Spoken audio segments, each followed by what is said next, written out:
Assalamualaikum warahmatullahi wabarakatuh.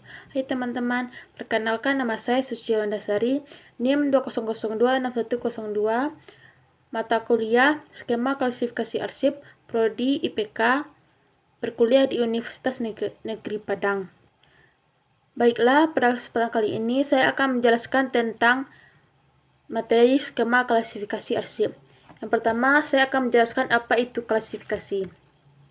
Klasifikasi adalah kata serapan dari bahasa Belanda klasifikasi, yang sendirinya berasal dari bahasa Prancis classification. Di dalam Kamus Besar Bahasa Indonesia, klasifikasi adalah penyusunan bersistem dalam kelompok atau golongan menurut kaidah atau standar yang ditetapkan. Apa itu kode? Asal kata dari kode itu sandi, tanda kode, kode klasifikasi, DDC, Decimal Classification, dibagi ke dalam 10 klasifikasi, mulai dari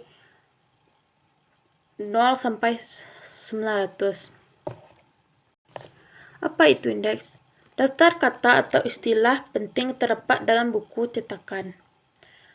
Biasanya pada bagian akhir buku tersusun menurut abjad memberikan informasi mengenai halaman tempat kata atau istilah itu ditemukan. Indeks berguna untuk mempermudah mencari keterangan di dalam buku, karena dengan segera akan ditemukan informasi yang kita cari. Apa itu indeks relatif atau kaitan?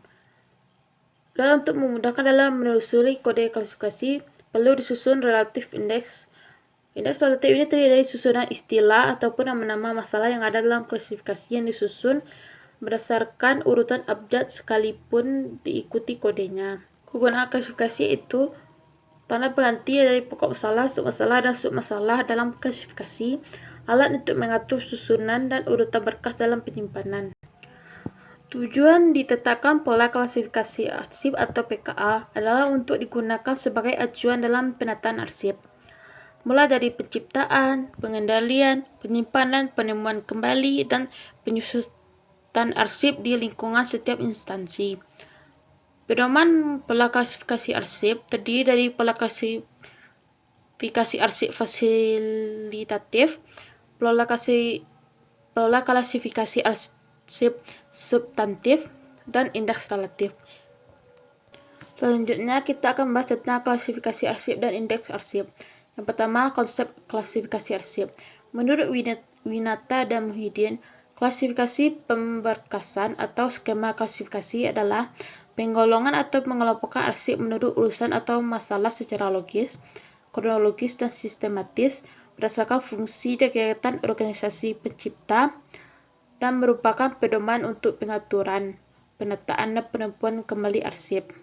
Kegunaan pola klasifikasi antara lain membantu dalam menentukan golongan dan tingkat masalah yang terkandung dalam arsip, membantu untuk memudahkan penemuan kembali arsip sebagai alat penataan dalam berkas atau filing system, membantu memberikan pelayanan secepat mungkin, efisiensi waktu dan tenaga. Yang kedua, tujuan klasifikasi. Menurut Winata dan Muhyiddin, tujuan dilakukannya pengklasifikasian arsip adalah untuk menjamin pengelolaan arsip aktif secara efektif dan efisien. Unsur klasifikasi yang pertama, kelompok informasi arsip, yaitu unsur fungsi, unsur struktur organisasi, dan unsur masalah. Unsur fungsi adalah penyusunan pola klasifikasi arsip berdasarkan inventarisasi kegiatan atau fungsi yang dilaksanakan oleh suatu organisasi, misal dilihat dari uraian tugas unit atau pegawai. Kedua, unsur struktur organisasi adalah penyusunan pola klasifikasi arsip berdasarkan struktur atau bagan organisasi yang ada.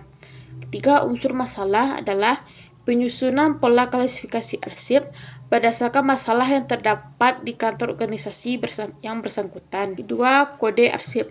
Kode arsip adalah tanda pengenal urusan arsip dari klasifikasi sebagai penuntun ke tempat arsipnya. Nah, kode arsip untuk membedakan urusan atau masalah merupakan syarat untuk memberkaskan arsip dan menentukan letak penyimpan. Pada dasarnya ada 3 dasar unsur kode. Yang pertama, kode huruf. Yang kedua, kode angka. Cara penyusunan klasifikasi.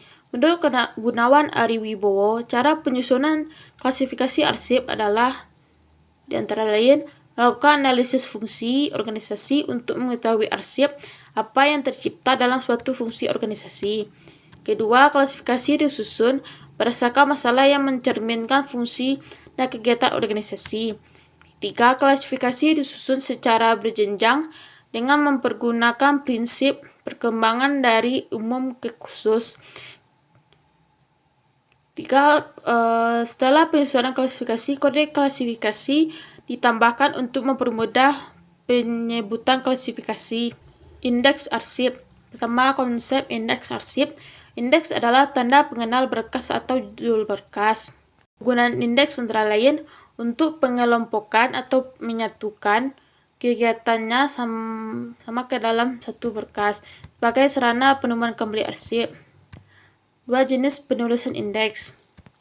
Data indeks arsip dapat berupa nama orang, nama organisasi, nama wilayah, nama benda, nomor, dan subjek atau masalah. Tiga, tata cara mengindeks. Penulisan indeks dilakukan dengan memerhatikan aturan-aturan yang berlaku agar diperoleh keseragaman sehingga pengelolaan arsip dapat dilakukan dengan baik. Selanjutnya kita akan membahas tentang prosedur penyusunan skema klasifikasi arsip, baik yang substantif maupun fasilitatif.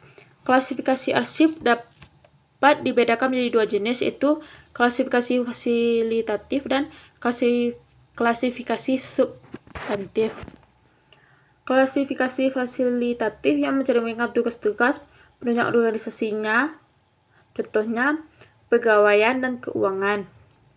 Sedangkan klasifikasi substantif adalah klasifikasi yang mencerminkan tugas-tugas operasional atau pokok organisasi.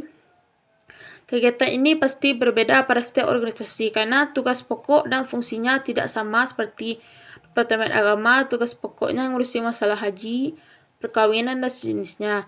Departemen Pekerjaan Umum mengurusi masalah lain, mengurusi masalah jalan, jembatan, dan sejenisnya. Departemen Sosial mengurusi masalah-masalah sosial seperti bantuan sosial, rehabilitasi sosial, dan sejenisnya. Penyusunan skema klasifikasi arsip. Pertama, penyimpanan arsip.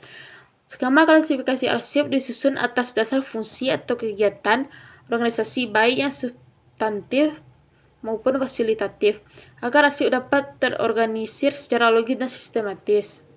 Klasifikasi fungsional merupakan klasifikasi arsip yang disusun atas dasar fungsi dan kegiatan organisasi yang bersangkutan. Seterusnya, prosedur penyusunan klasifikasi. Agar arsip dapat diklasifikasikan secara tepat, maka perlu diperhatikan syarat-syarat dalam penyusunan skema klasifikasi arsip, terutama dalam pembentukan golongan atau kelas. Hanya itu yang dapat saya sampaikan. Kalau ada salah, saya mohon maaf. Saya sudahi dengan Assalamualaikum warahmatullahi wabarakatuh. Terima kasih.